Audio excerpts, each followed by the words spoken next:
Good morning, everyone. Quiero dar la bienvenida a Welcome esta tercera sesión to del the curso third exportativo de module creatividad, on los the course campos que se Exporting pueden iniciar Creativity, the en Audiovisual videojuegos e Sector, Video inteligencia Games, and artificial en AI América Latina in y el Latin Caribe. America and the Mi nombre es Caribbean. Diego Natale, trabajo en el My name is INTAL Diego y voy a estar Natale. I moderando esta work sesión. at the INTAL, and I will be the Este moderator of this curso, session. que This empezamos course ya hace 2 semanas, that we started se 2 weeks enmarca dentro ago de la red integrados del INTAL.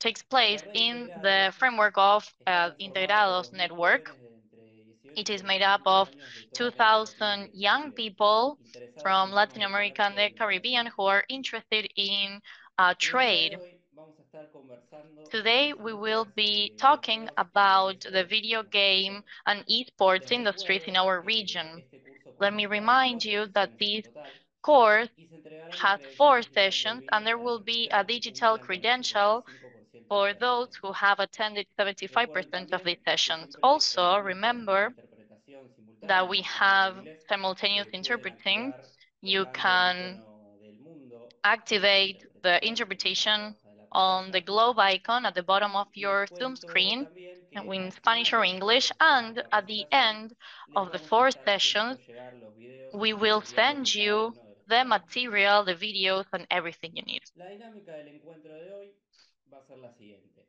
Today, the Vamos a tener dynamic will una be the primera exposición following. de media We will hora have a acerca de la first industria del presentation, half videojuego. an hour presentation about Luego the video tendremos game una sesión de sector. preguntas y Then we will respuestas have a específicas. Q&A Luego section. de eso tendremos otra After that, exposición we de will have 30 another minutos, en este presentation, which caso will also acerca be 30 del minutes sector long, de juegos about the electrónicos, también esports conocidos como sector. esports.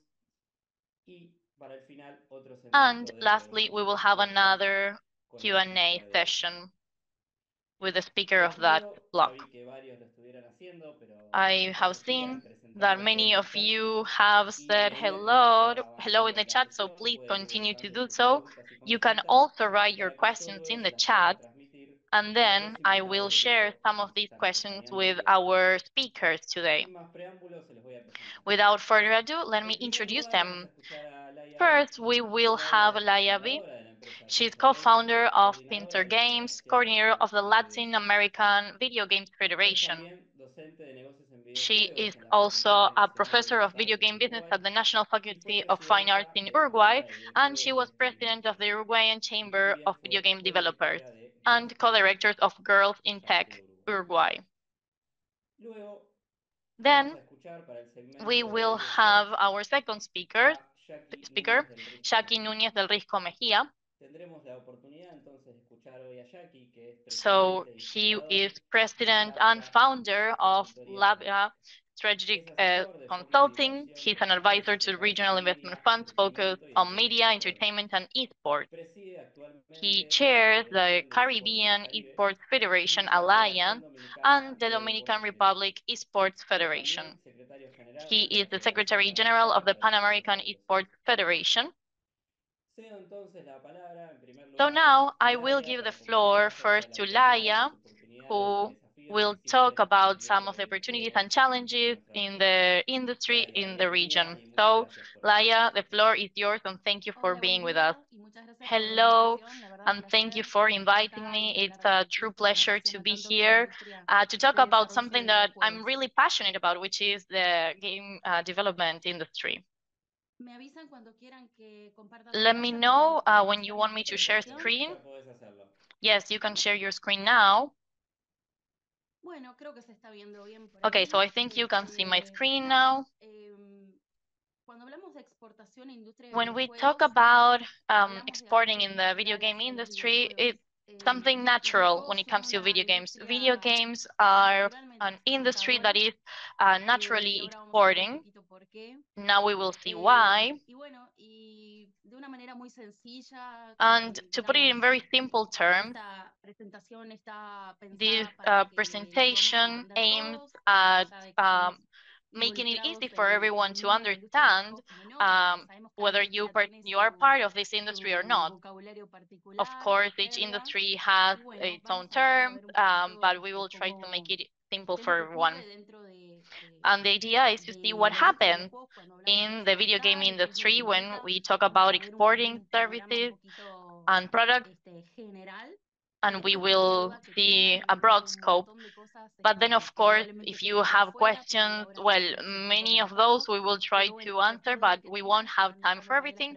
But if you have any questions, I will try to answer them. Ahí va. Bueno, primero algunos datos que So todo el mundo ya conoce. some data, maybe you already know these things, but it's always important to remember this. Video games, when we talk about them as a medium, they are like music or film, books. Los videojuegos son un medio de expresión. They are a way of expressing where creativity and technology meet. In fact, most technology industries, they're always analyzing video games to see what's happening, what's being created, what's being invented, so that then they can incorporate that in other sectors.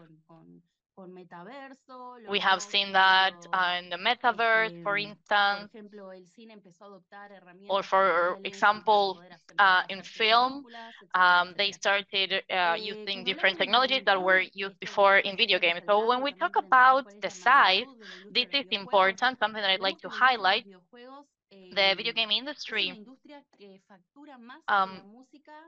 makes more money than music and film combined when it comes to income. And when it comes to the audience, this is an article by Forbes. When it comes to the size and reaching audiences, when we compare, for example, award ceremonies, we have the Academy Awards, you know, the Oscars, and then we also have the Game Awards. In 2023, there were almost 17 million people watching the Oscars, and then the Game Awards had over 100 million viewers. So that gives you an idea of the size. And then going to specific figures, there is a global survey maker called Newzoo. And we can see that in 2023, the video game industry reached $183.9 billion. And we can see in this graph the impact. 1% would be browser PC games, then 22% would be downloaded PC games, for example, on Steam, Epic Store, and so on. We see that 28% would be console games. So here we would have a PlayStation, Xbox, Nintendo Switch, and then the king would be mobile games with 49%. So here we include tablets and mobile phones. So this would be more or less the landscape. As we just mentioned, these would be the platforms, right, for the games.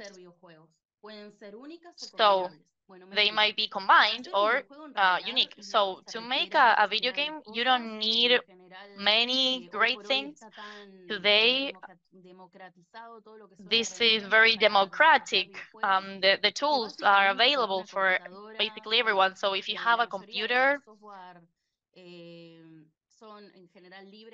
in general, you have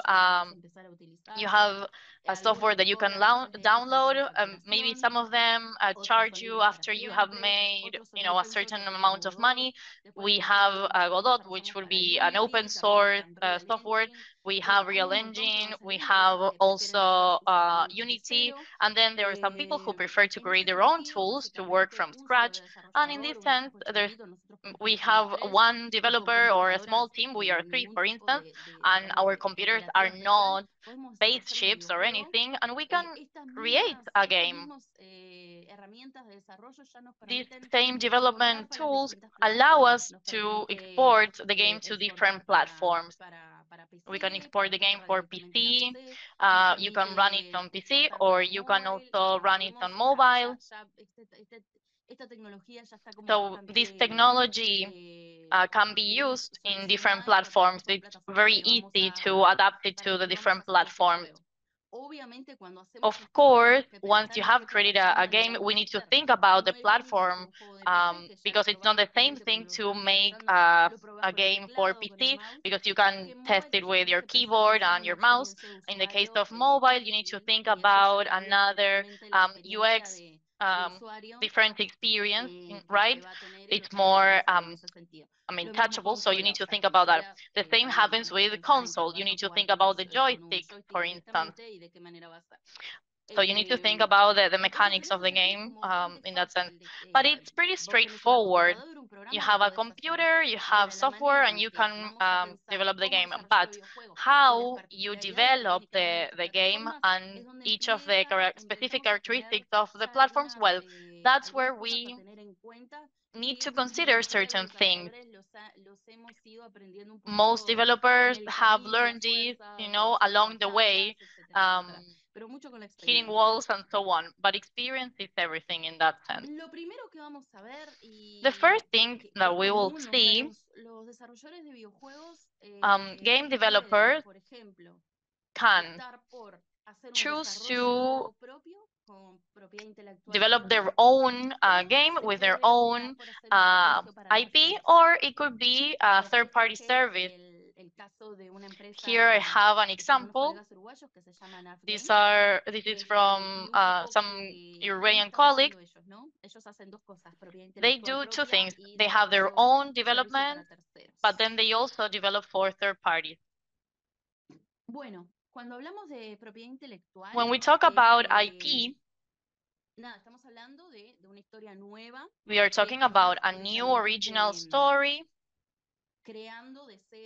that we create from scratch. May you have seen this during the course, right? Everything connected to IP in creative industries. There are some companies that share the IP. So a new specific game is created for another client. This is called work for hire. And here we can see how this works.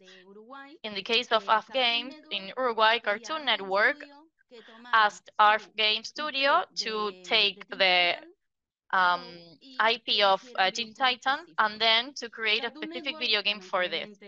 Cartoon Network, sadly, actually, 2 weeks ago closed their site, their game site. I'm not sure why this happened, but I think it had to do with a merging situation. But well, Cartoon Network asked our game studio to create this game. So Cartoon Network uploaded the game to their site, and that's how they sold the game. And this is something that many studios do. We have many cases in Latin America and Argentina, Brazil, Uruguay, and other countries. They make video games for Cartoon Network or other clients, of course. So this is an example of a third-party service. If it is an internal development, which will be the second case, we need to think about using our own IP. So we create our video game, we have our story, characters, and so on, our original work. Or sometimes there are some companies that want to create a video game with a third-party IP. So it's very common to go to video game conferences and they have the IP for certain stories. You pay a fee and you can use this third-party IP. For instance, Kingdom Fighters was sold at a affordable price. So there are many games. And then there are two ways that we can take. We can have our own IP or third-party IP. And we can choose two things. We can choose a publisher, again, an external publisher, or to self-publish. The publisher would be the editor, you know, in the same way that writers have editors. Well, video game developers also have editors. This would be the publisher. So that's one way you can take. We will now see the differences between self-publishing and choosing an external publisher. I wrote everything in English because in this industry, everyone uses all these English words. I mean, when you start reading articles or you talk to developers, well, we use these words in English. So when we talk about the publishers, there are so many kinds of them, a wide range of them. Here we have an example of a very famous publisher, Devolver Digital. If we are indie developers, well, we would love to be published by a company like this one because they are already well known, and we know that the games that they release are great and they do fantastic work. But of course, there are pros and cons. If we go through with the publisher route, why do we do this? Normally, indie or independent teams, well, they don't have enough resources, and it is expected that the publisher help with these insufficient resources. It's normal that game development maybe they have an artist, a programmer, someone who works with the music, but they normally don't have someone working in marketing, someone who knows how to sell this game. So maybe you have the best game in the world, but if you don't have the marketing aspect, nobody will find out about this game. I didn't bring you data, but if you Google this, I mean, the figures are incredible. There are thousands of games being released every day on each of the platforms available. So we go to a publisher, and then the publisher will help us to cover with all the skills that perhaps we are lacking, like marketing. And something that is very common is that, well, the publisher also invests a little bit of money. Those publishers, which are really serious in general, provide an advance to the team so that they can finish the development of the game.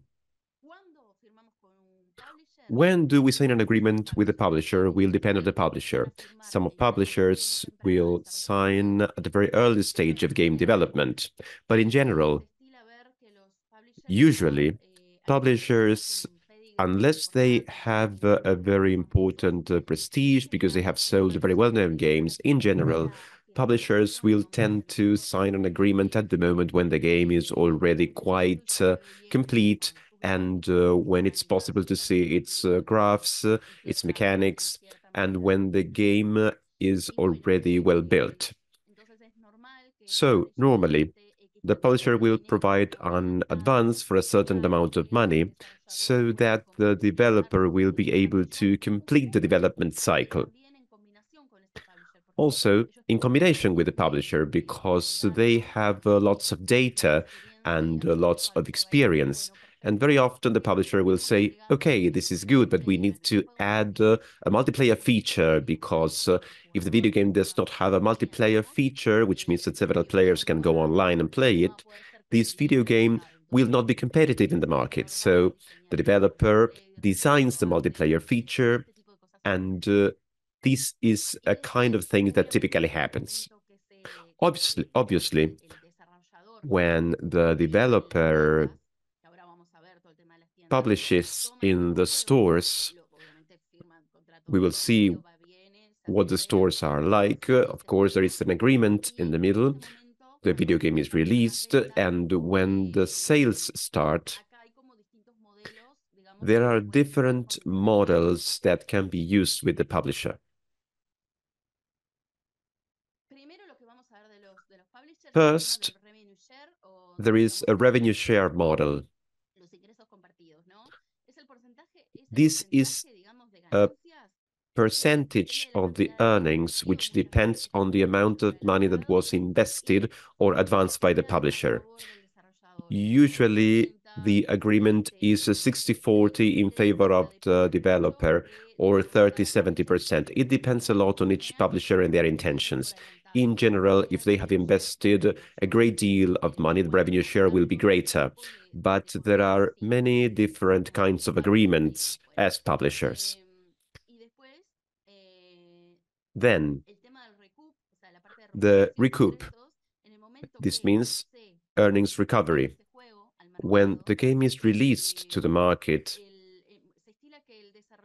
typically, the publisher first wants to regain the investment that it provided to the team, and then earnings start coming in for the developer. Other publishers give the developer a lower percentage, and as they recover their investment, the game is sold, and the developer is able to perceive earnings from the beginning. And there are some publishers who also want to participate in intellectual property. We will try to go a bit faster because of time constraints. And then there's also self-publishing. This means that we don't use any publisher, and it involves all the challenges that you can imagine and all its sweet rewards, because this means that we are to a certain extent gaining more control as developers in the process. And suddenly, when developers have had an experience with a publisher which is not that good, or when they have enough experience, they go through self-publishing. They choose self-publishing because they have the know-how, which is quite important for the team.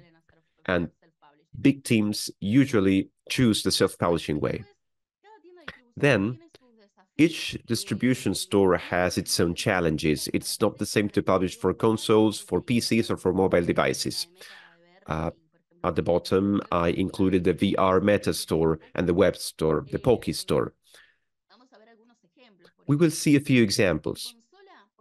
For consoles, for example, you can develop a video game in your PC, but then in order to make that game work in a PlayStation 5, you need PlayStation to give you a kit, a development kit, in order to get the video game to work at the PlayStation 5, as well as lots of documentation that you need to read.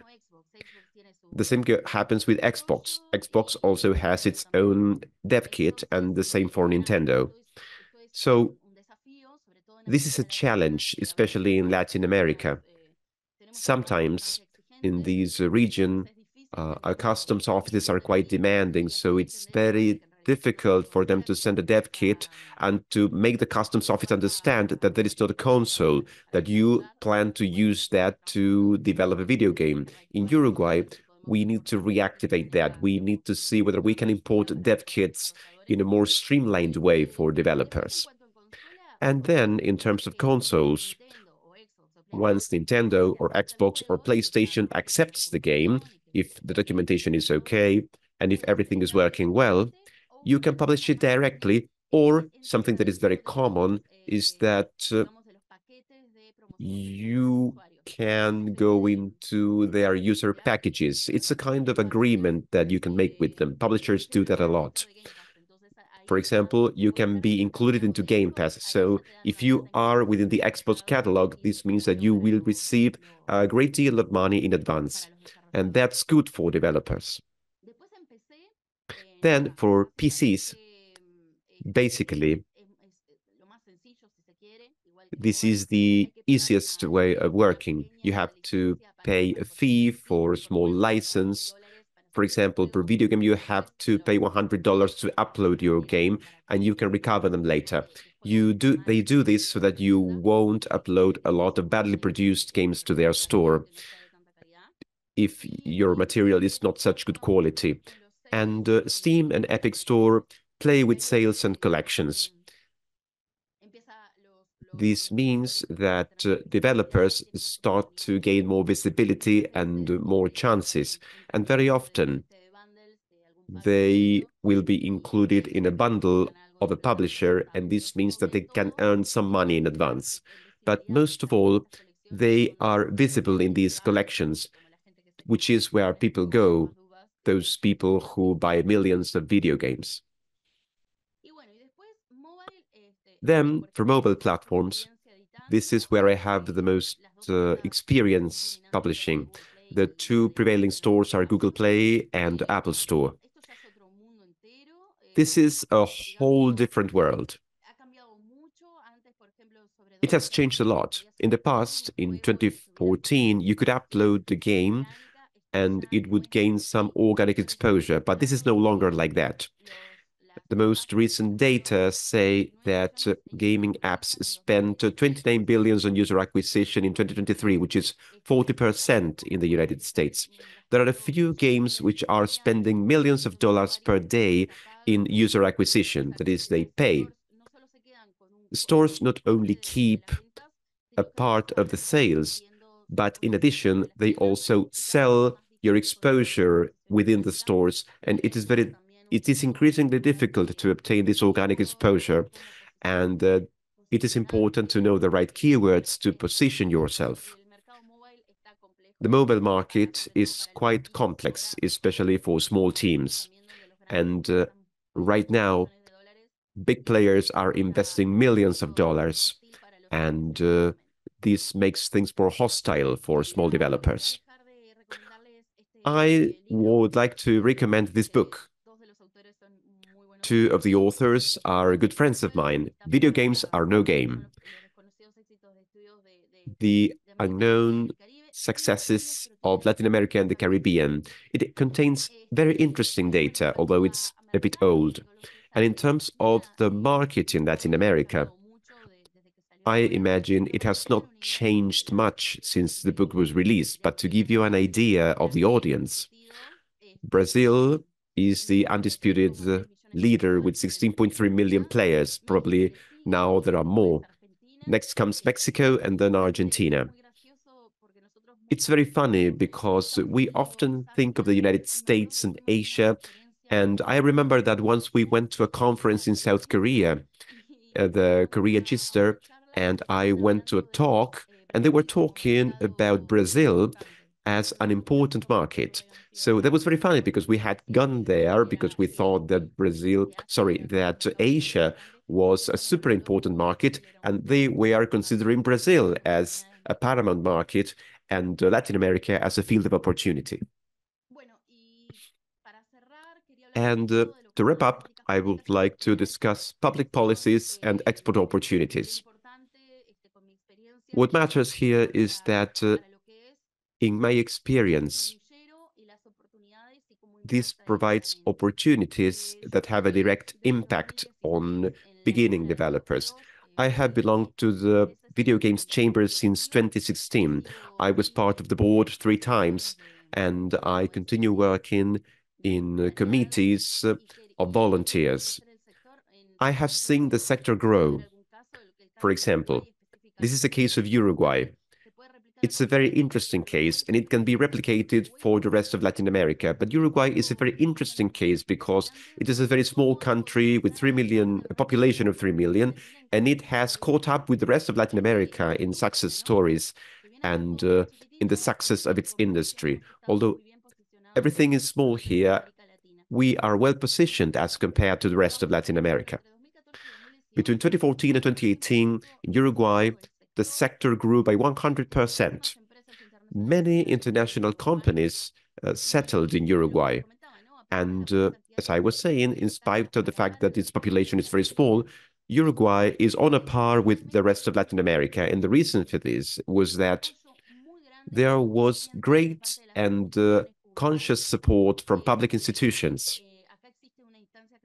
Here, there is a video games group or board where all the institutions that are related to creative industries meet once a month to see how they can promote the video game sector. That has been key because with incubators incubating video game projects, tools that allow us to perform vertical cuts, all of these has made it possible for several professionals to exist. They have experience publishing their video games, and as a consequence, some national studios have grown and have had success stories. For example, the case of Kingdom Rush, which is the most important case we have at a worldwide level, and which continues to release video games which are still successful. And in addition, thanks to all of these beginning developers that started to work, international companies like Jam City, Yetermas, Globant, which started to outsource video games from Uruguay. Many international big companies came to Uruguay because this talent exists, and this talent would not exist if without all of these incentives. For example, grants to go to GDC, the National Video Game Contest, and we share all of this with several countries because thanks to the Federation, now we are making joint efforts. But I would like to highlight this, how important it is for public policies to promote the video games industry. This was very evident in Uruguay. It continues to be so, and growth possibilities are infinite.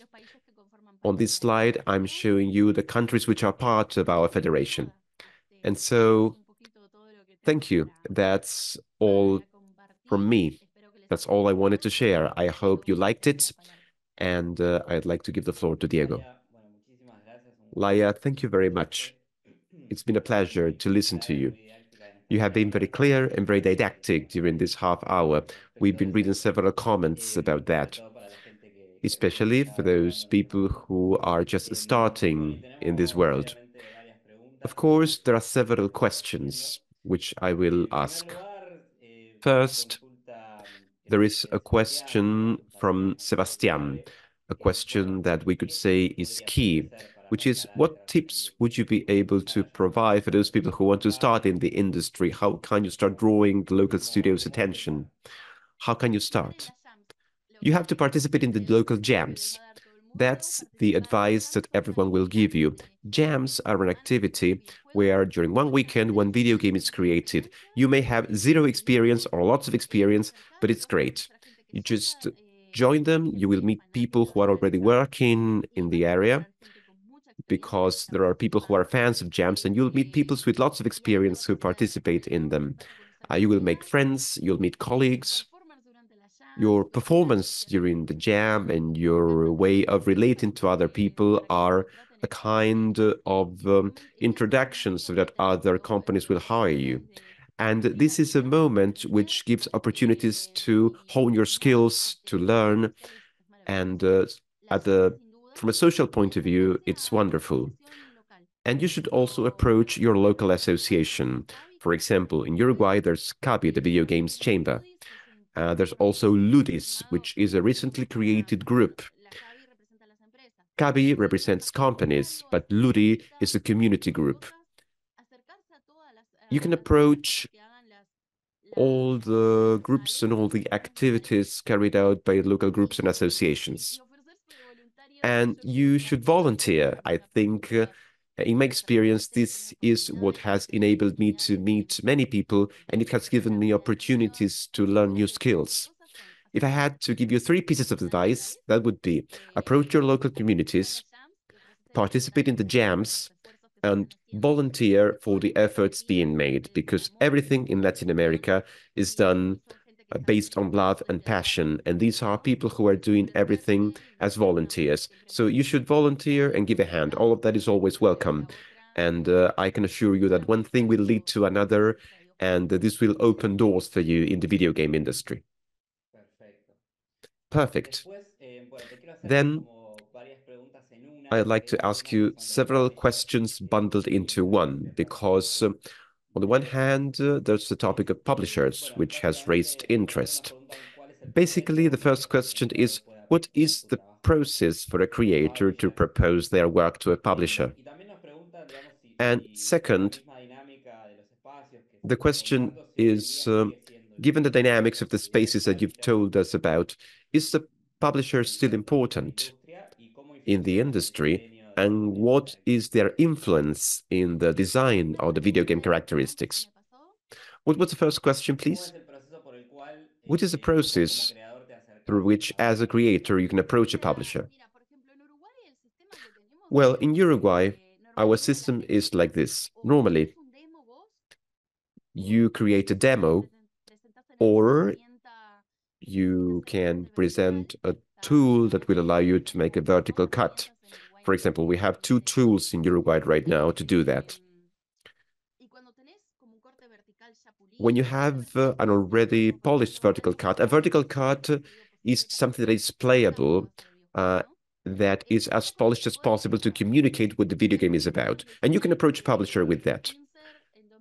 For example, in 2016, we were told that without a complete video game, we wouldn't be able to get a publisher. However, that was not the case for us. We used a vertical cut, and we were able to get a publisher. This was our first video game. So all the things that I can tell you, that your colleagues can tell you, with the best of intentions, may not apply to you. There are some people who will say this will never happen, and sometimes that happens. It happened to us. So things vary a lot. Maybe you can have a game at a very early stage of development. There are people here, the Pirates of the Plate, they are developing a great video game. The story is so good that whenever they publish it, they post it on the web, it gets viral. And I imagine that without having an advanced proposal, they will be able to contact the publisher because what they are doing is drawing attention. Whereas sometimes a publisher will not be able to take so many risks. Secondly, it's not a publisher is not essential 100%. It depends a lot on your particular case. For example, the first time we approached a publisher, we later decided that we wanted to choose self-publishing. This depends a lot on each individual case. I think that in some cases it's good to go to a publisher, and in other cases it's not that good. Please ask your colleagues for references. Don't be afraid to go into the publisher's page and to see how the games were published and to talk directly to the developers. You go and you speak to them, and maybe, well, it didn't work out so well, or maybe they tell you, oh, they are wonderful. This is essential before you sign any contract. And the last thing would be, what would be the difference in the design? Well, depends on the publisher. Some publishers, perhaps they go a little bit more into the design, and in other cases, they really respect what you have created, and they don't really touch that. Maybe they make suggestions, but in the end, this is your game, and you decide if you want to change anything or not. Perfecto, Laia. Wonderful, Laia. Te consulto también porque Another me question. preguntas sobre el tema de, bueno, cómo tener en cuenta o qué es lo que hay que tener How, en cuenta al I mean, momento what pensar should cuáles son you los take into costos account que dicen que when it pueden, comes to the cost cuáles of son las designing a posibilidades game, o tus and what are expectativas en cuanto a the obtener financiamiento possibilities también? for funding? It really depends on the video game that you want to make. Some video games, I mean, some video games were more expensive than making Titanic, and there are some video games that were free, basically. It was only the effort that the developers made. I mean, maybe they do it with free resources. I mean, I always make this comparison with films. Some people perhaps made a short film with their cell phones, and the same thing happens with video games. And then another person perhaps, had actors, a director, and so on.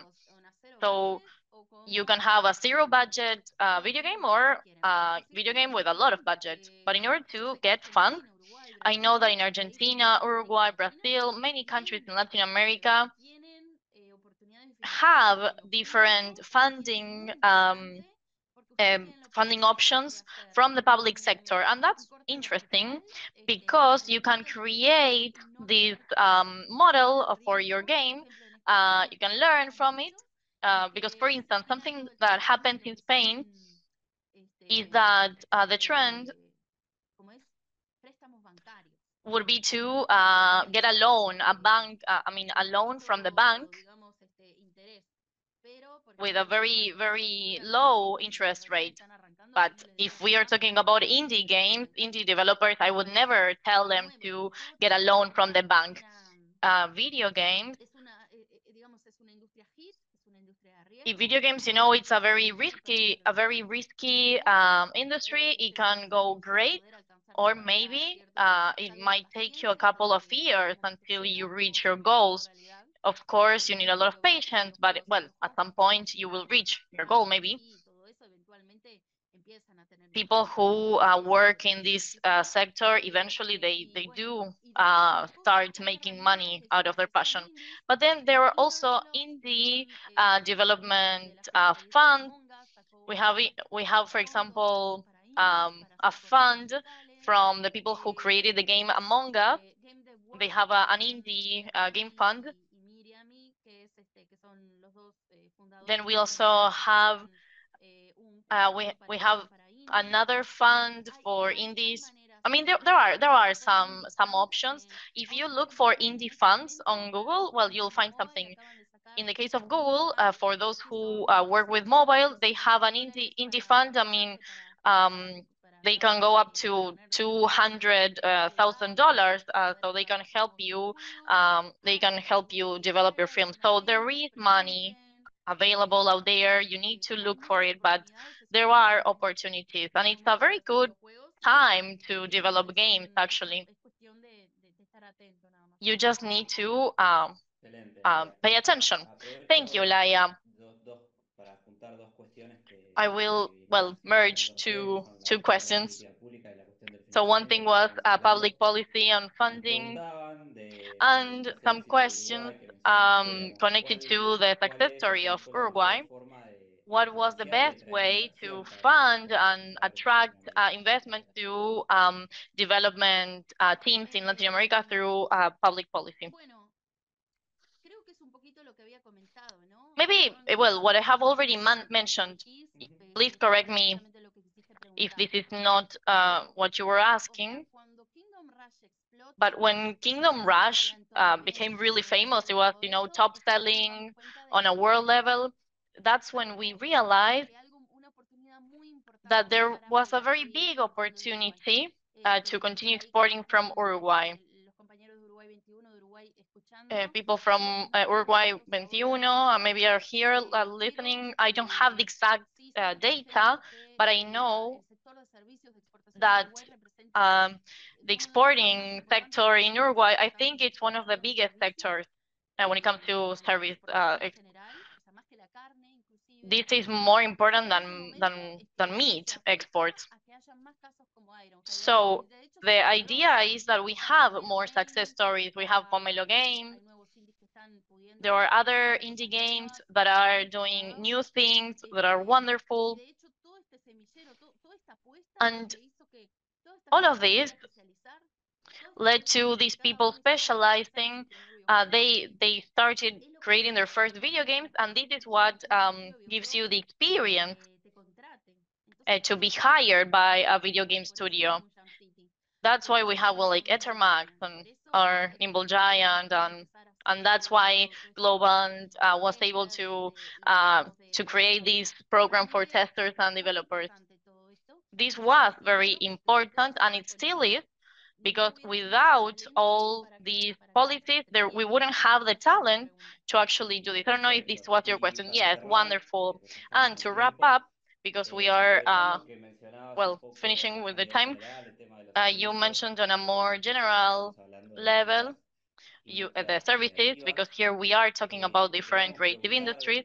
We wanted to ask you what tend to be the connections of the sector with other parts of the audiovisual industry, and in particular with music, because next week we will be talking a little bit about music. And if you have played a video game, I mean, a video game is not finished without great music. Well, video games, in the same way as film, it's definitely a connection of different disciplines, depending on the video game that you want to make. But it goes beyond creative industries. If you want to make a video game to design, to teach, you will need, for instance, teachers, people who know about the topic. If you want to create awareness, raise awareness on mental health, you will need professionals, psychologists, therapists, people who work in this field. Because if not, this video game will not be well done. So a wonderful thing about video games is that anyone can participate in one. Maybe someone from finance, they are going to look after the numbers. And if they're doing that, it's because they're really passionate about this. We can have photographers, teachers. I mean, any profession, I mean, can participate in the development of a game. We see that whenever we finish a very big game, there are hundreds of names. I mean, and people who do things that you would never imagine. When it comes to creative industries that are a bit more traditional, of course, I always like to mention Tanto Laia, one of the founders of Bajo Fondo. On his Spotify, his most listened tracks are the ones for The Last of Us, not the ones from Bajo Fondo, but The Last of Us, the video game. So that's, I mean, how everything is connected. So having a name like his, and hopefully there are more important musicians who participate in video games. Tanto Laia, he understood the potential of this video game, and honestly, the work he did there is wonderful. And well, also the opportunity to invite great musicians, artists, filmmakers to participate in this media, because we have this possibility of interacting and making decisions, and that's why it's not the same thing to have for example, in a film, you have someone making a decision to save someone or not. You are making that decision, and that's very powerful. So that's why we say that video games have the potential of changing hearts, because what you can achieve and the potential is truly incredible. And you can captivate audiences in a different way and actually perhaps change the way they think. Buenísimo, Laia, excelente. Wonderful. Laia, love this message. Thank you again for your presentation, for your answers. Of course, we have tons of questions that we cannot cover now. But well, you drop your contact info on the chat, so everyone can be in touch. Thank you for participating. Thank you. Now, for those who have just joined us, I will introduce the second segment. Now we have a second speaker about who will be sharing about esports. And this will be Yaqui Núñez-del Risco Mejía. He is the president of the Dominican Federations of Electronic Sports and the Esports Alliance of the Caribbean. Yaqui, the floor is yours, and you can share your screen whenever you want. Thank you, Diego. Hello, everyone, and thank you for inviting me to share. I will share my screen with you now. Okay. So, even though there is a connection between video games and esports, it is important to understand the difference. And I think the best place to start with this, I mean, I want to talk about this. When we use the term esports, what are we referring to? We refer to the competition, the professional practice of video games. So esports is a part of video games. But this is not a game, actually. What our kids play at home, that's a game. What Laia develops And the examples that she shared, those are video games that are not necessarily competitive unless they are used professionally. But esports, I mean, they are a profession, they are a competition, and they're a business. And it's very lucrative, actually. Now we will see that. So what's all this about? When we see the current state of esports, I think this is a very interesting thing. This person that you can see here, this is Tim Heinemann.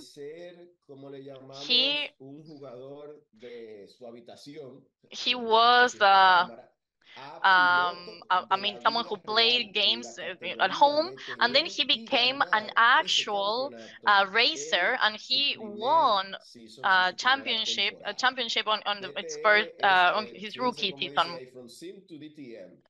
So here it says this, right, from the sim, the simulator, to the DTM championship. So you play with a sim at home, and then he was actually on the race course, and he won. So the state of esports, I will start from the micro level and go to the macro level, and then I mean, to talk about what's happening in our region, and maybe I can share what's happening in Dominican Republic.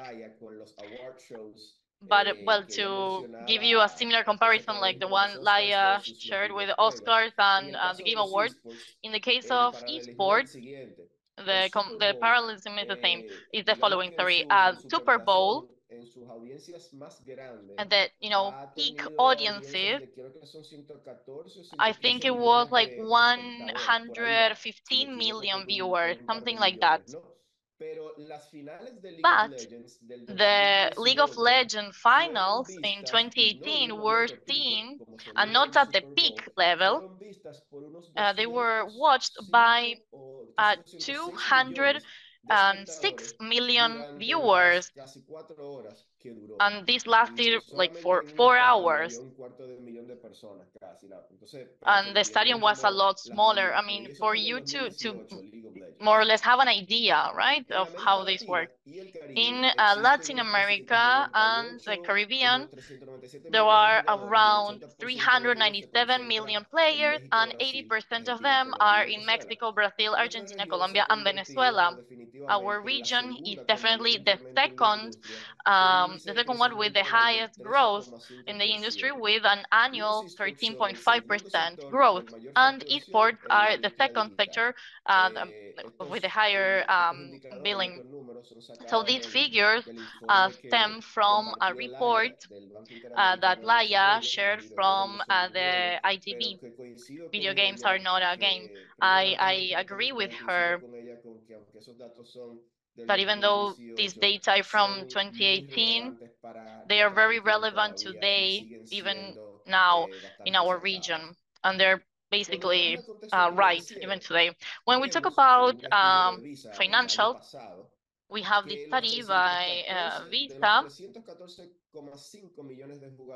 Out of the 114 million players, 8 out of 10 spend money on video games, and 76% of them are between 15 and 35 years old. And the credit and debit card are the most popular payment form.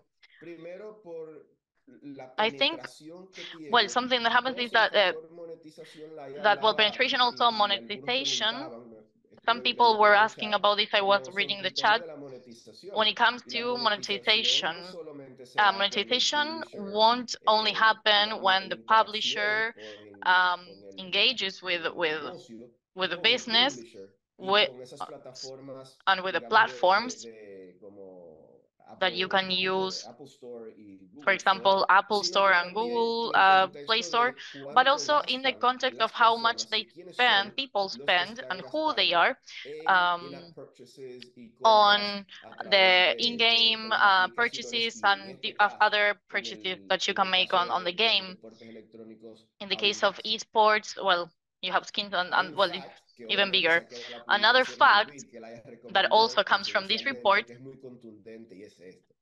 and it's the following. Video games are the sector of the orange economy with the highest growth in the world and also in Latin America and the Caribbean. And we have all these segments that are part of the media industry, and esports are the second with the highest growth. And they're they're just behind podcasts. So if you take a look at this, to provide a similar context to what we have been mentioning before, you can see that video games are growing at an 8% rate year to year, and esports 10.3%. But if you look above, when you see the size, the prediction for 2026, esports, in the case of video games, we have $321 billion. They're bigger than film and music and radio, all of them combined. And esports will be a subsector much smaller than video games as a whole, as you can see here.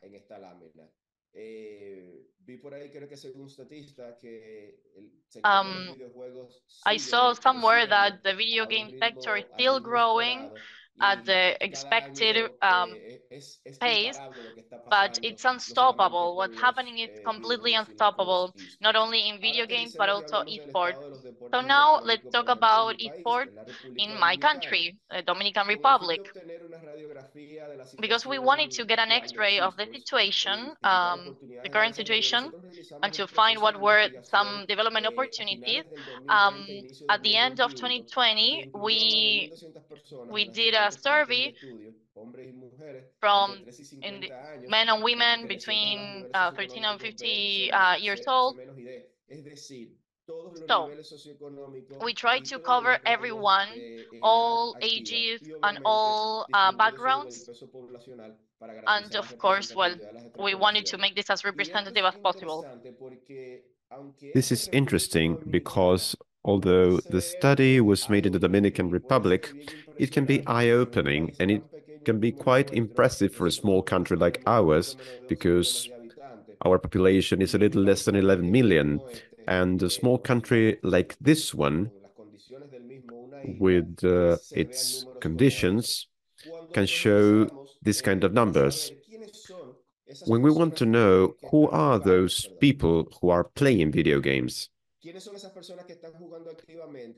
who are those people who play actively, what's the profile of players, whether amateur or professional, we realize, if you take a look at the figures on the right, in terms of their socioeconomic level, you would think that the highest socioeconomic level has the greatest penetration. But as you can see, it's quite marginal, and the numbers are quite evenly distributed in the Dominican Republic. And in terms of age, you may realize that there is a range from 26 to 35 years old, and the figures are also quite evenly distributed if you add up the two lower categories. So who are these famous content creators? What is their composition? We even included them in the bill that I am going to discuss a little later. These content creators, even if they are mostly male, in terms of their socioeconomic level, as you can see, and in terms of their age range, are at about the same level. This is a slide that summarizes the whole study. 70% of Dominicans know about esports or video games.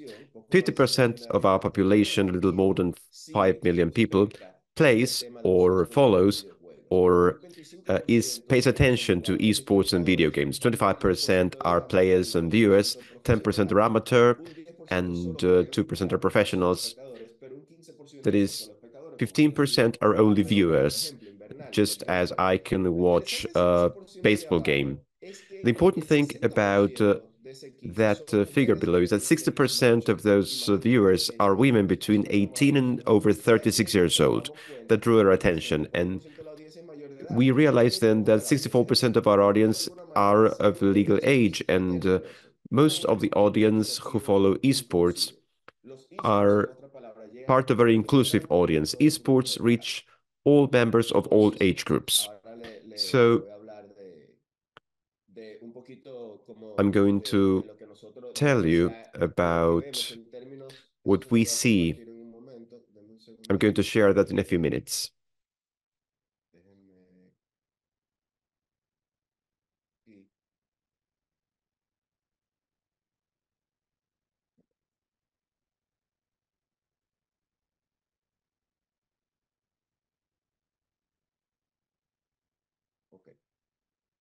Right. So something else that I wanted to tell you about are the challenges and opportunities within the industry, especially for Latin American countries. In that regard, I think that one of the greatest challenges has to do with the legal framework. And that's what I wanted to tell you about and what I was showing in the slide that I am going to show next. The legal framework or recognition of esports as a sports discipline is not regulated. Everything that is not institutionally recognized by the state does not receive the same kind of support. As you can imagine, we have investors who are interested in creating a venue for esports in Punta Cana. Some of you probably know this tourist destination, and they say, I don't have a problem in investing 50 or $60 million to build a venue or a stadium. And I don't care in how many years I will get the return on that investment. But since there is no legal certainty that the state will recognize esports as such, this hinders investments. And I think that this happens not only here, but in the entire world. Currently, this is an obstacle so that our world-class talent in our country will lead us to the top. And this leads me to the issue of incentives and public policies. I would like to tell you a little about the case of the Dominican Republic. Let me share with you my slides.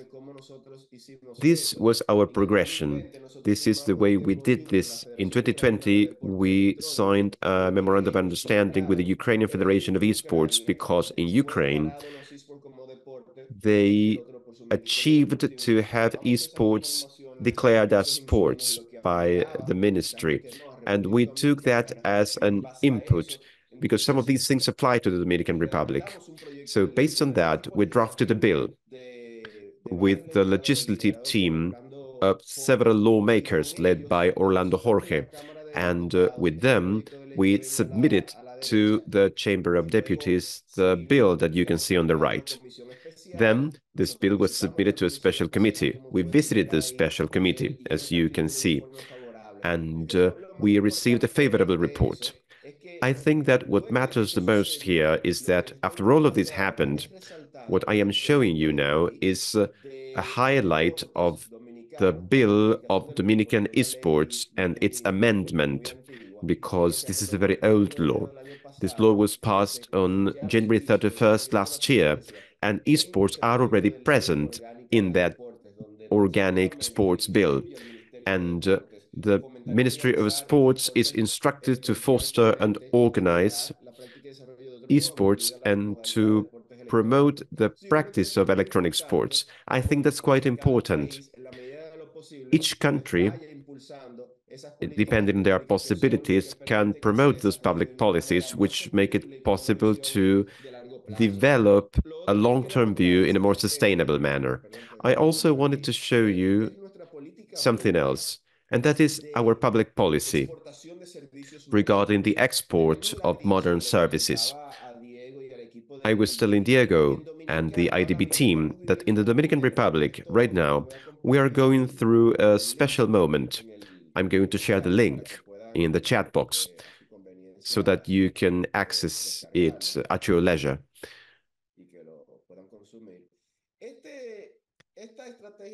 This national strategy for the export of modern services makes it possible to support all knowledge-based services and, of course, the creative and cultural industries, so that they may receive support. And this is the way that the government says, I have a vision of the Dominican Republic with a growing productivity, not only of goods, but also of services.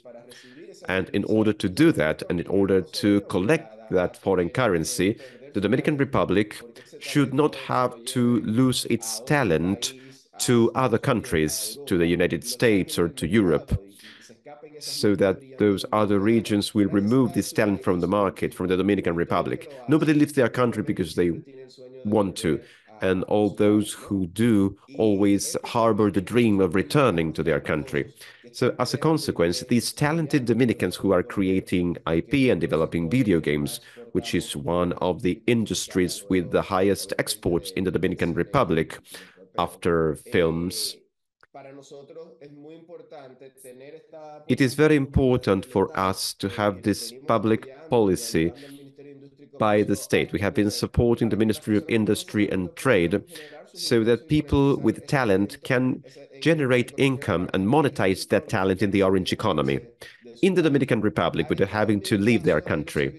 There's also the case of knowledge-based services in Costa Rica.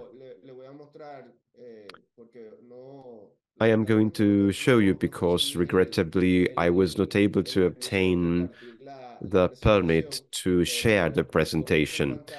But I would like to show this screen to you so that if you want to, you can contact Ricardo Monge Gonzalez so that he will share the information with you if you want to better understand the success story of Costa Rica, generating a long-term strategy with tangible results in terms of trade and the export of knowledge-based services. Costa Rica is a success story in our region and an example to be followed.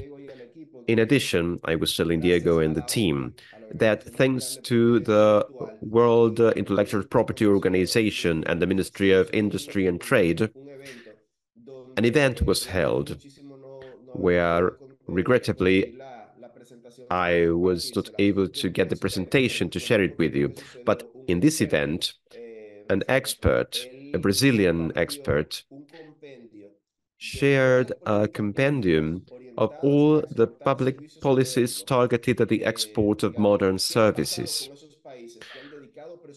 And these countries have allocated a public budget or incentives in order to advance the orange economy and the export of modern services. And no doubt, the effects have been extremely positive and tangible, not only in the industries as such, but also in those countries' economies. And this has a tangible return. It's not just goodwill, and it's not that they reach a break-even point. There is a surplus. After the investment, these countries generate income as a consequence of this investment. I hope I will be able to get this material, and I hope that I will be able to get authorization to share this material with you. Let me share with you a few more slides.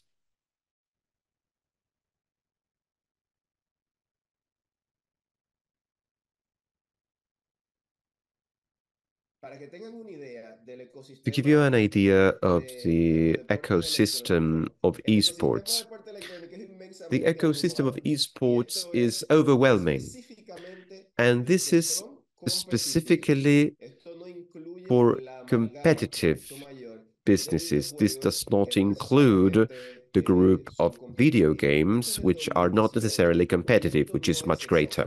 This chart is from 2018, and it is not comprehensive. This is only a sample.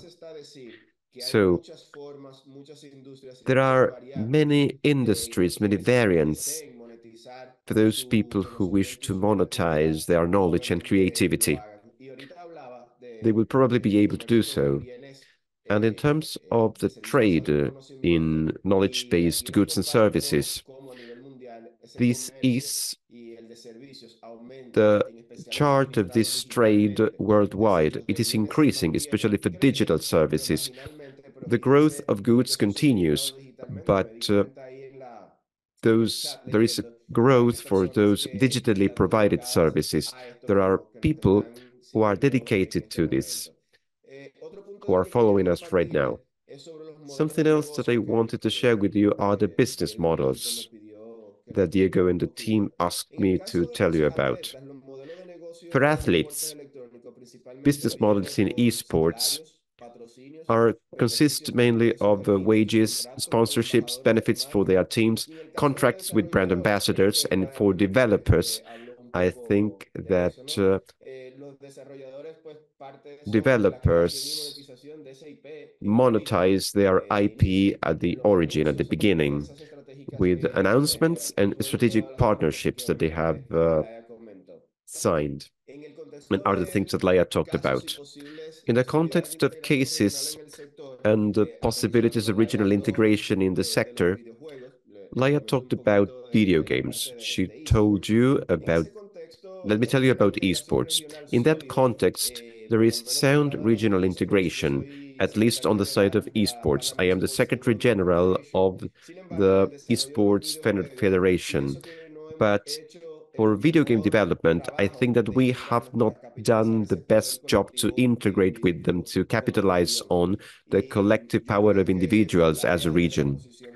I think that, Laia, from your position in the Association of Uruguay, I think that there are opportunities that as counterparts in the Dominican Republic and in other countries of the region to use this collective power to show our talent to the world, so that we can negotiate with greater strength with publishers and with other stakeholders at the Trade and Regulation Board in a way that is more favorable to us.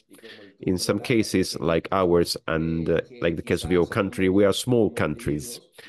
And as individuals, nationally, we don't have bargaining power as compared to certain publishers, or perhaps with the big prevailing operators of the world of video games. To give you an idea, Tencent, the Chinese giant, owns 80% of all esports in the world, that is, all the titles. So if you think about that, if you put it into perspective, you realize that if you don't have bargaining power, if we do not seek to join efforts and to become stronger in unity, it becomes extremely difficult to find equity and to find opportunities for countries like those in Latin America and the Caribbean, excluding the United States and Brazil. I am excluding Mexico and Brazil.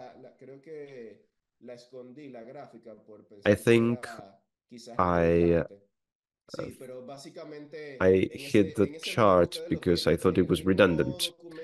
But in the same IDP document that is called Video Games Are No Game, you will see the chart of the size of Argentina and Brazil, and that they are monsters. They have a situation that sets them apart. I am referring to the rest of the countries, excluding those two. In terms of the esports value chain, I am an advisor of investment funds in media and entertainment, and I am going to share with you this slide so that you can see how we and so that you can see the value chain of esports, and so that you may understand what it looks like from the perspective of an investor and how that value chain can be monetized.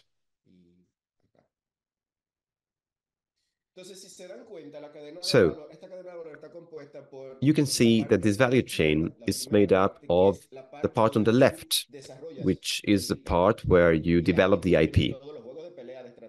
Here are all the fighting games, strategy games, team games, mobile, PC, shooter games. And then you move on to the next part, which is talent development, the development of human capital, professional teams, players, talent agencies, and the whole teams. Then there's content creation.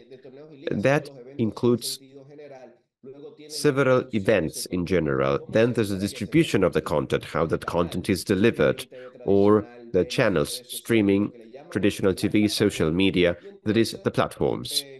And then cutting across the whole value chain is the issue of the federations and associations that I belong to, and which make it possible for regulations to be developed. Yaqui, sorry, we were not able to see your chart, but now we can see the whole screen. Oh, sorry. Okay, I apologize. So, basically, I think that this is what I wanted to mention. This is the value chain to reach the fans. And this is another way to monetize it. I think that I am not forgetting to say anything of those things that I promised that I would deal with. I don't know if you wish me to talk about something else. I'm going to show a slide, and I wanted to wrap up with something. It's quite recent, and that's why I included it in the last minute. I don't know if you're aware that the International Olympic Committee recently, in their 142nd assembly, and this is on the slide that I'm going to share, declared interest and later approved the creation of Olympic Games only for esports. In the 100-year history of the International Olympic Committee, no Olympics had been created for a specific discipline so far, and in Paris this summer, they decided to create Olympics that will start in 2025 and every 2 years in a partnership with Saudi Arabia. They decided to create specifically esports Olympics. Why is this important? The Olympic Committee has its IP, but the point I am making is that even the Olympic movement has its own IP for esports. In 2018, I participated in the Esports Forum, and that was the first time that the Olympic movement in esports came together. Then there were a number of milestones like esports and medals in the Jakarta Games in Indonesia and then in the Philippines, and pre-Olympic declaration letters from the president of the Olympic Committee during the pandemic to the Olympic committees, and all of this progression, which is quite slow, ends up in this piece of news. Because this Olympic Committee, I mean, you realize that this is not just a game, right? Well, thank you, Yaqui. Wonderful presentation.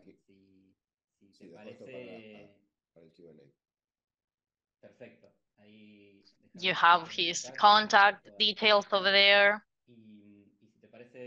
So we can move on now to the Q&A session.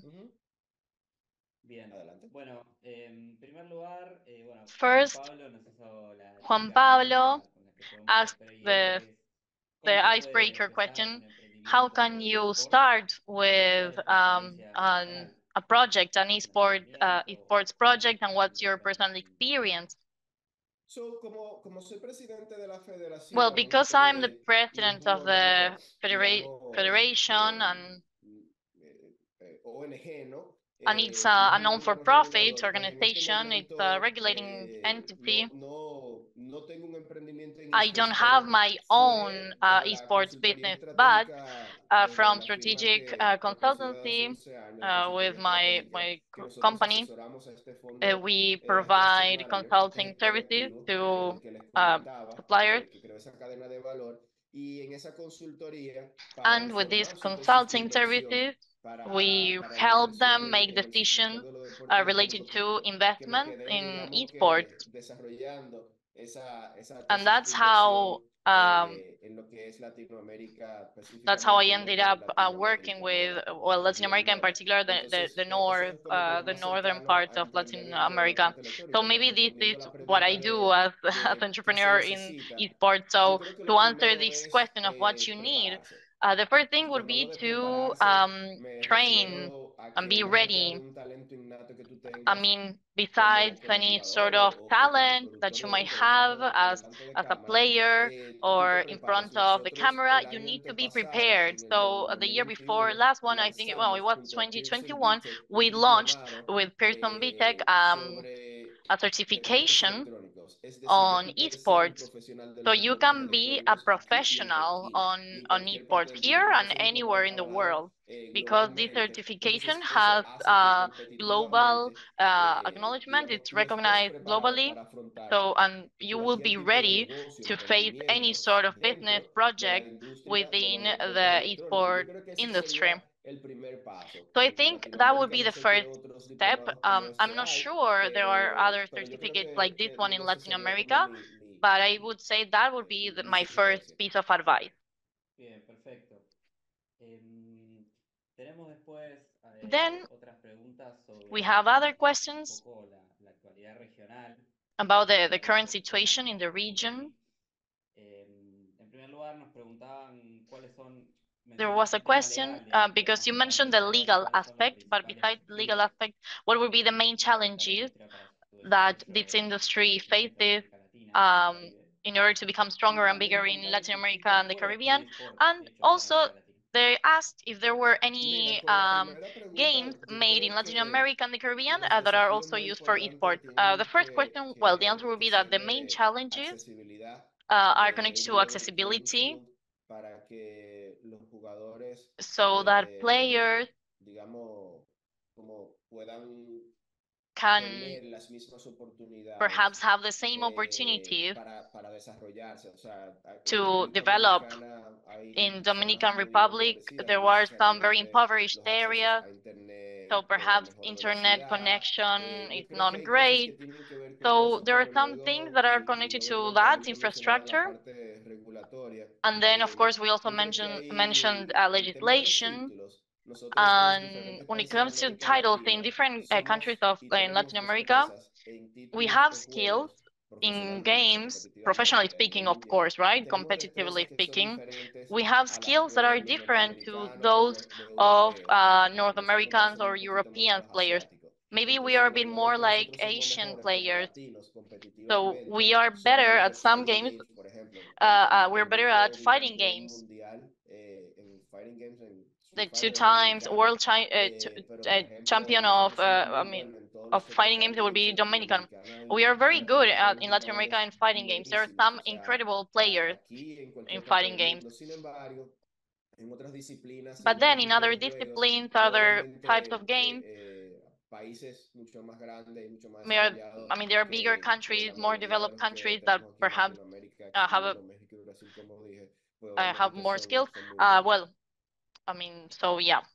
Perfecto, Yaqui. Wonderful. Un segundo, voy a hacer una aclaración porque veo que varios I want to make a clarification. El material The material will be shared once the course is finished, so it will be after next week module, okay? So that's when we will be sharing all the material from all the modules, okay?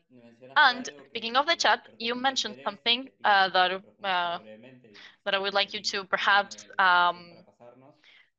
share a little bit more about, which would be this certification on esports. Could you share a little bit more about that? How can you join the certification? Give me 1 second. I will share a slide with you. I talk a little bit about that there. So this is the slide. Let me know if you can see it. Can you see it properly? There you go. Ahí está. It's a bit hidden, okay.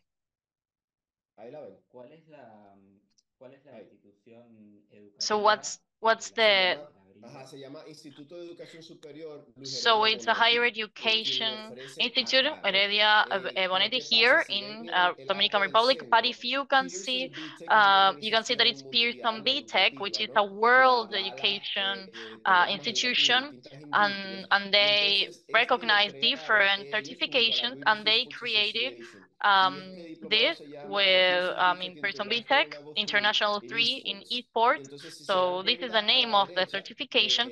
So if you see on the obviamente right, you tiene have the diferentes different módulos. El primero es courses, de different 180 modules, horas, pero llega hasta 180 1080 hours, horas, but actually it's dependiendo a total of qué tanto tú quieras 1,080 hours, especializarte. Por ejemplo, si depending la on ven how abajo a specialized la you want to derecha, be. se If dan you see at the cuenta bottom que right, componentes you can como see that Esports Law, we Esports have, for Enterprise example, Launch, esports Corporate law, Social esports Responsibility in enterprise Sport y launch, todas esas cosas, um, Psychology of Esports Performance, psychology están for ya en esports módulos performance. So quizás this would más be avanzados. more El que estamos advanced ofreciendo en modules. Dominicana What es we are el offering in primer y el Dominican segundo Republic would be módulo. the Si tú quieres first and hacer second los otros, module. pues If you obviamente want se to do the ofrecerán others, mucho más well, adelante. Estos we datos, will por have favor, them los de la in the izquierda future. son un These poquito data, well, antiguos, o sea que no los this tomen, is old, digamos, so please porque don't quizá el doble costo y take eso, this as pero quizás final aumentó, figures. no les sabría Maybe the decir en cost is a realidad, bit porque le higher estoy now. compartiendo I'm como not una sure. lámina de This referencia is para que tuvieran this is una just idea for de qué reference, era, okay, for pero you es to lo que know what this is ofrecemos all aquí, un about. año, 180 horas, 4 horas So por one semana, 2 hour, sesiones a la semana. Y one obviamente hay year, una 180 modalidad hours, okay, que 4 hours comenzó per virtual, week, pero 2 sessions ahora per es week. híbrida, ¿no? It was Por virtual at the acceso beginning, but now it's ahí a se hybrid pone un format. poco So hopefully this pesado. would answer some of your questions regarding the certification. Muchísimas gracias, Excellent, porque tenemos Shaki. varias consultas. Thank you, because many people were Estamos asking about llegando this. al So final. we Quería saber are si Laia, no reaching sé the si end. Laia está conectada Laia, todavía. I'm not sure if you're still here. Si estás, Laia, por favor. Laia, if you're over Vamos a there. hacer un segundo. Yes, I'm Perfecto. listening. No, solo si podés prender la cámara también. I don't know if you can No, quería preguntarle a activate ambos, your camera. I wanted to ask you en both. realidad esto un poco lo mencionó Yaqui. This is something that Y Chucky hubo varios mentioned, comentarios al respecto en el chat. and there were some comments ¿Cuáles about son this las in the chat. posibilidades What de are un poco the lo que contaba Yaqui, possibilities de cómo aunar esfuerzos entre los to jugadores, entre join los efforts jugadores de los eSports, in video game especialmente entre sector los and distintos esports países de la sectors, and región, also ¿no? between different countries of the La region integración regional es un to tema achieve que siempre tocamos en este regional curso integration. y This todo is lo que something that we hacemos always en mention INTAL. in this course. Y bueno, como decían, ¿no? Los principales And jugadores as de you were saying, well, the repente main cuentan players con otros recursos, con perhaps otros have other medios, para resources, poder... other ¿Cuáles son kind las of funding. posibilidades que hay para pensar So en what are the colaboración? possibilities to work together? Hay muchísimo lugar para crecer, sin There's duda. a lot of room for growth. Creo que lo más importante primero The es most estar en important contacto thing y would be empezar to como a generar get in instancias, touch ¿no? and to create En Uruguay, different por ejemplo, ahora con la steps and creación de la moments in Agencia de Desarrollo Uruguay with Audiovisual, this new film and una cosa que queremos audiovisual hacer agency. es empezar a crear One como of the things that we instancias want to do is to create podamos, different por ejemplo, hacer charlas events, cruzadas en las to que perhaps have el ambiente, por ejemplo, del cine está conversations centrado or en panels. videojuegos y que en video Maybe también in hay videojuegos the para world of integrar un poquito film, ambos. you will have video game Otro de experts so that we de talk esto que about both nosotros things. hacemos And then the de events that videojuegos we también organize involucra on a video games, we cineastas, also escritores, invite que se empieza a crear algo filmmakers. cruzado. So you start Creo que creating hay un these montón de connections. oportunidades ahí, There are many que son opportunities dos there. mundos que si bien These están are two unidos, worlds that even though they tienen sus are propias connected, particularidades y como but they que are son distintos. different. They're different. Incluso cuando me vienen a preguntar cosas de eSport, les digo, no, When no somebody soy asks para me nada about experta en esports, I'm esto, like, I pero have sé no lo que idea. es You know, I'm not an meterse en el expert. universo de eSports. And I always send them to the Pero bueno, Uruguayan me Esports parece que sí, que hay un Association. montón de oportunidades ahí But I para think there are explorar many opportunities to y explore para poder hacer and to muchas cosas develop en conjunto que different son things una together. cosa que pasa también, lo que pasa es que en el mundo de los Something that also eSports happens is that hay una in the world of predominancia de quizás esports, 10, 12 títulos there are máximo. maybe 10 or 12 Entonces yo creo titles that are que the most important ones. So la oportunidad de maybe como es para estudios independientes en for general indie es muy studios, difícil it's very poder difficult llegar a ese mainstream to que maybe por ahí son los juegos apply to these de los más mainstream competitivos, los más esports seguros, no son tantos games, right? juegos los que se There entregan. aren't Después todo lo many que es la games parte that are being generalmente played on an liga esports level. y Then yes, when it eventos comes de to streaming y todo content eso, ahí creators sí hay and todo un mundo de streamers, influencers, oportunidades para sure, que there is a se whole tengan, world se of empiecen a tocar. opportunities Ahora for hay streamers instancias start supporting us. We have the Latin American Showcase. It's streaming indie games from all Latin America, and this is very interesting. So maybe that could be a point of connection, but we need to create many other of these events. Perhaps Yaqui has a different point of view, but we definitely need to meet more often and talk more often. Yaqui, ¿vos qué pensás? Y te pido What do you también think, Yaqui? ya un comentario final así. Sí, yo creo que reitero lo que había dicho de esa Well, integración what I regional, said ¿no? before, De right? cómo When it nosotros comes to nos regional reunimos para integration, lograr ir we come adelante together y tener brindar más to oportunidades para los que tienen el to talento create que more puedan opportunities for monetizarlo, ¿no? those Yo creo que who have ese es talent and for como them to el monetize mensaje their talent. principal. Y lo I would say that segundo, would que be va the de la main mano con message. And eso, then the es second thing que las economías de los países is that the countries' crecen economies usualmente grow con, digamos, con la producción de bienes, pero en with economías the como por lo menos production la of goods. But dominicana, at que least es un in Dominican Republic, 87% servicios, 80, nosotros tenemos el 87% potencial de, services, y we have a aplíquenlo a sus países, potential, ¿no? and Nosotros you can tenemos el apply it to your potencial de countries. duplicar y We triplicar el Producto can Interno double Bruto or si triple con políticas públicas our orientadas GDP a with exportar esos servicios public policies modernos, that que aim at obviamente exporting these capacitamos a services nuestro and models. talento, Of course, no we need to solamente en el train tema de our videojuegos, de desarrollo de talents, not only videojuegos, in cine, video games, etcétera, video game sino que development, todos filmmaking. capacitando nuestro talento, We need siguiendo to ejemplos train como por our ejemplo talent con el de Costa Rica y generar with, for bienestar example, the social, no example that I solamente en vacío provided en un in país, Costa pero Rica. desarrollo social y We need económico to para los más also necesitados. Yo creo que have ese es el different poder que programs tienen for estas people who are more tecnologías in need as de la well. So I información, think that's the combinar con power el of talento del information individuo technology y when we obviamente combine la that with the apertura talent of a y las person políticas públicas que vayan and orientadas y of la course integración public policy. para This llevarlo a cabo. can Para mí, help yo soy un fiel integration. creyente de I eso, truly por believe in eso this, trabajo y and impulso that's de una why I manera work in this desinteresada field and regionalmente. sometimes selflessly on a Moderator, regional Sports level. Federation como miembro del consejo y lo hago es por ese interés, porque la And I región de do nuestro it territorio because tiene mucho que I think ofrecer, our region mucho has a que lot to offer, monetizar, ¿no? a lot Porque to monetize. no hay que esconderlo, You don't para need traer to ese hide that, of bienestar course. social a personas And we muy can necesitadas y cambiar provide vidas more de welfare personas. to Soy people fiel who creyente are de in que los need, and videojuegos we y los can change deportes their lives. And I electrónicos think that hechos y video games and practicados esports, de una when you play manera them and you practice them digamos, con organización, con properly and in an planificación, organized manner siempre with promoviendo la actividad planification, física y and mental of del course individuo. always Eso es lo que promoting nosotros, physical and digamos, mental decimos, pero también well-being practicamos, lo que predicamos, pero también of practicamos. each Yo creo que de hecho, de individual. I una think with manera como all esa, these y things, detrás los desarrolladores de videojuegos monetizando and su with the help, talento, of course, nosotros with somos fieles game creyentes developers que, así monetizing their como la talent, pelota we dominicana, el believe béisbol, saca that de la in the pobreza a same una way docena here de in peloteros Dominican anualmente Republic, porque los firman baseball en grandes takes ligas y le dan people contratos out of millonarios. Nosotros poverty entendemos because que they los are deportes amazing players. We electrónicos think son that una forma esports de have sacar no a the una same docena, potential, sino a miles and they anualmente de can la pobreza, take thousands of monetizando people su out of talento. poverty Para esto hay when que they can tener un monetize talento their talent. muy We need a especial. O lot sea, de of verdad que no lo talent that needs to be subestimen. very, Yo very al special. principio It doesn't, I mean, lo you hice y fue shouldn't un gravísimo error. underestimate. I Luego did me that di at the beginning, and cuenta it was a que hay terrible que tener un mistake. gran talento no And then I solamente realized that you need to para be jugarlo, extremely talented, not pero only to también para play desarrollarlo video como games, but desde el also lado to del develop sombrero this. de Laia, ¿no?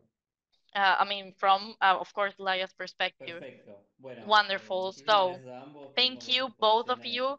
These espectaculares el were día de hoy y two tenemos muy buenos amazing comentarios en el presentations. chat. Gracias también Great por estar feedback in en the la chat. conversación y reflexiones Thank you for finales participating in sobre this las posibilidades del sector para final la integración. conversation of the opportunities in the Y sector también, for the bueno, por region. supuesto,